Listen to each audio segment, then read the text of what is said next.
Potatoes తింటే చనిపోయే అవకాశం ఉందా? ఇది మీరు విన్నారా? Hi, this is doctor Rasagna, homoeopathic physician. కొన్ని పొటాటోస్ తింటే చనిపోయే అవకాశం కూడా ఉంది. కొన్ని మీరు చూసే ఉంటారు, గ్రీన్ పొటాటోస్.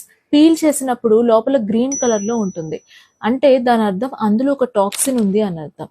ఆ టాక్సిన్ పేరు సొలనైన్. ఇది కనుక ఉంటే చాలా హెల్త్ ఇష్యూస్ వచ్చే అవకాశం ఉంది. ఫస్ట్ మీకు హెడేక్ రావచ్చు, వాంతులు అవ్వచ్చు, వికారంగా అనిపించవచ్చు, హార్ట్ బీట్ పెరిగిపోతుంది, దడగా అనిపిస్తూ ఉంటుంది. వర్స్ట్ కేసులో చనిపోయే అవకాశం కూడా ఉంది. దీనివల్ల చనిపోయిన వాళ్ళు ఆల్రెడీ రికార్డ్స్ లో 3 ఉన్నారు. అందుకే చెప్తున్నాను. దీంతో పాటు ఎప్పుడైనా సరే పొటాటోస్ ఫ్రిడ్జ్ లో పెట్టకూడదు, బయట మాత్రమే పెట్టాలి. అలా బయట పెట్టినప్పుడు వెంటనే వాడుకోండి. అలా కాకుండా చాలా రోజులు దాన్ని అలా వదిలేశారనుకోండి, దాని మీద మొలకలు వచ్చేస్తాయి, స్ప్రౌట్స్ వచ్చేస్తాయి. అది కూడా ఏం చేస్తారు, స్ప్రౌట్స్ వస్తే ఏమైంది అని చెప్పి ఆ మొలకలు తీసేసి చక్కగా కట్ చేసుకొని తినేస్తారు.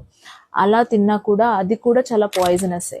అలా స్ప్రౌట్స్ వచ్చిన పొటాటోస్ ఎప్పుడు తినకూడదు, వెంటనే వాటిని పారేయండి. ఈ 2 విషయాలు గుర్తుపెట్టుకోండి.